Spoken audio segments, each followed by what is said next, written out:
ذلك لمحيي الموتى وهو على كل شيء قدير আল্লাহর রহমতের ফল একটু দেখে নাও আল্লাহর রহমতের দিকে দৃষ্টি করে নাও আল্লাহ তাআলার রহমত কেমন كيف يحيي الأرض بعد موتها إن ذلك لمحيي الموتى وهو على كل شيء قدير কেমন করে তিনি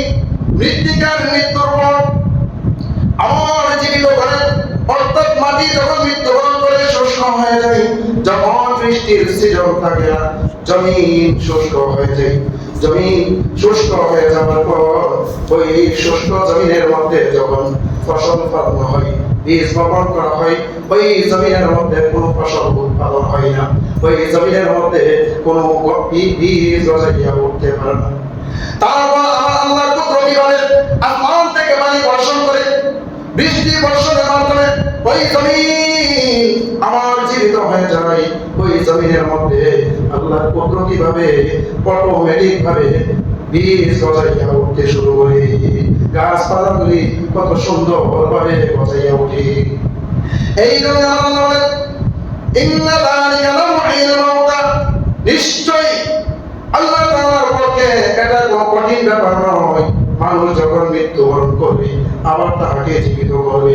আমার আল্লাহর কাছে এটা কোনো কঠিন ব্যাপার নয় নিশ্চয় আল্লাহ তাআলা মানবকে মৃত্যুর পর আবার জীবিত করবেন وهو على كل شيء قدير তিনি সর্বশক্তিমান আল্লাহ ولئن أرسلنا ريحا فرأوه مصفرا لظلوا من بعده يكفرون فإنك لا تسمع الموتى ولا تسمع الصم الدعاء إذا ولوا مدبرين আল্লাহ তাআলা বলেন আমি যদি তাদের জন্য এমন বায়ু প্রেরণ করি যে বায়ুর মাধ্যমে জমিনের শস্যগুলি হলদে হয়ে যেতে থাকে জমিনের শস্যগুলি যদি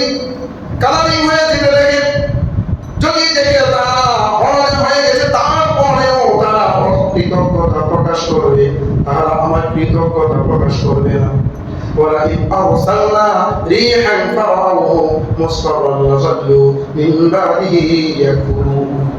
فإنك لا تسمع الموتى আল্লাহ তাআলা বলেন আপনি মৃতদেরকে শোনাতে পারবেন না ওয়ালা তুসমিউ সুম্মা দুআ এবং যারা গরীব তাদেরকেও আপনি আহ্বান করতে পারবেন না মৃতদেরকে শোনাতে পারবেন না গরীবদেরকে আহ্বান করতে পারবেন না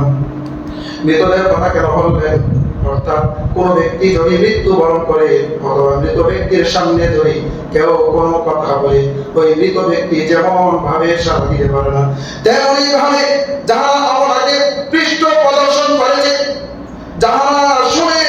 না শোনার ভান করে থাকে তাদেরকে আপনি বোঝাতে পারবেন না ওই ব্যক্তিরাও ওই মৃত ব্যক্তিদের মতো হয়ে গেছে যারা শুনেও শোনে না এবং বলির বলা হয়েছে যাহারা কান থাকতেও শোনে না না শোনার মতো করে থাকে তাদেরকে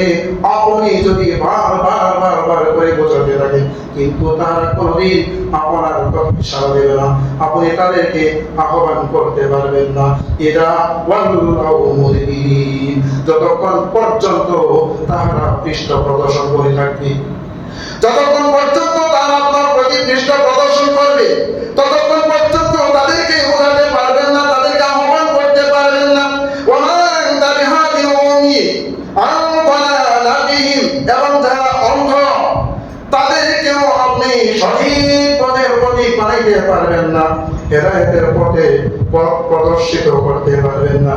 যতক্ষণ না পর্যন্ত তারা গুমরাহি থেকে ফিরে না আসবে ওয়ামা আনতা বিহাদিন আন কওমি আন দালালাতিহিম ইন তুসমিউ ইল্লা মান ইউমিনু বিআয়াতিনা ফাহুম মুসলিমুন অল্প কিছু সংখ্যক ব্যতীত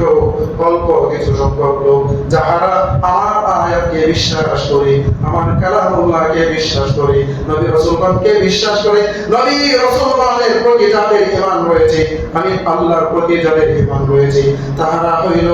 মুসলমান তারপরে আল্লাহ বলেন আল্লাহুল্লাযী খালাকাকুম মিন দুনিন থুম্মা জাআলা মিন বা'দি কুওয়াতিন কুওয়াতান থুম্মা জাআলা মিন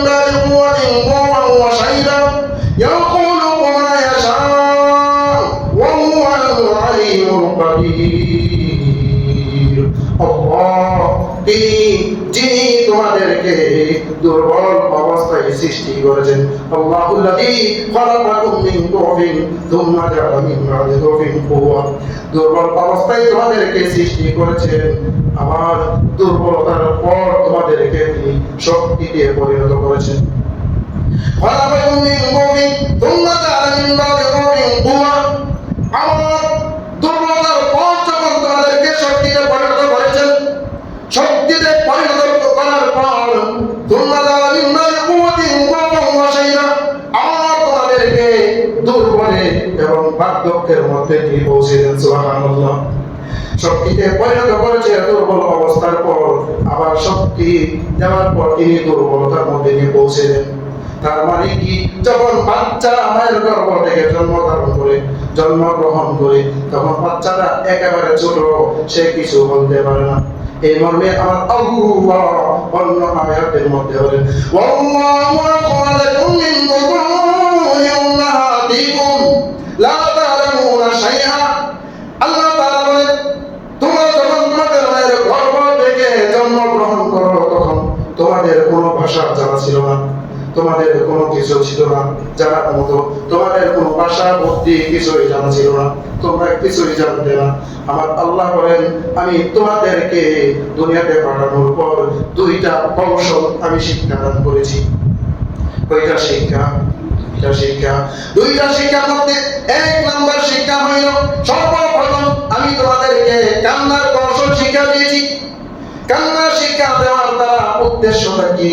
যখন তোমরা কান্না করো, তোমাদের মাতা পিতা তোমাদের দিকে আকৃষ্ট হয়ে যায়, তোমাদের মাতা পিতা তোমাদের জন্য সচেষ্ট হয়ে যায়, তোমাদের চাহিদা নিবারণ করার জন্য। তারপর দ্বিতীয় নম্বর শিক্ষা তোমাদেরকে দান করলাম, দুটি ঠোঁট এবং বাড়ি দ্বারা তোমাদেরকে চাপ দেওয়ার কৌশল শিক্ষা দান করলাম। যে শিক্ষাটার মাধ্যমে তোমরা মায়ের স্তনের ওটার মধ্যে যখন ঠোঁট এবং বাড়ি দিয়ে চাপ দেবে, তোমাদের দেহের ভিতরে তোমাদের নারীর মাধ্যমে মায়ের বুকের ভিতর থেকে আল্লাহ তাআলা কুদরতিভাবে দুধ প্রবাস করাইয়া দেয়। এই দুইটা কৌশল পৃথিবীর এমন কোন ইঞ্জিনিয়ার ছিল না, এমন কোন বৈজ্ঞানিক নাই, এমন কোন ডাক্তার নাই যেই ডাক্তার, যেই বৈজ্ঞানিক এই শিশু বাচ্চাদেরকে এত সুন্দর দুইটা ভাষা শিক্ষা দিতে পারে। আমার আল্লাহ এই জন্য বলেছেন, তোমাদেরকে দুর্বলতা থেকে সৃষ্টি করে শক্তিতে পরিণত করেছি, শক্তি দেওয়ার পর আবার তোমাদেরকে দুর্বলে পরিণত করেছি। এখানে যখন দুর্বলতার পর শক্তিতে পা রাখার সিঁড়িতে মেতে পড়েছে, তখন আস্তে আস্তে করে যখন বান্দা বড় হইতে থাকে, বান্দা যখন বড় হয়, ধীরে ধীরে বড় হইতে থাকে, আস্তে আস্তে সে অর্থ সম্পদ টাকা পয়সার মালিক হয়। এক সময় দেখা যায় যখন সে পর্যাপ্ত পরিমাণ টাকা পয়সা অর্থ সম্পদের মালিক হয়ে যায়, তারপরে সে কি করে,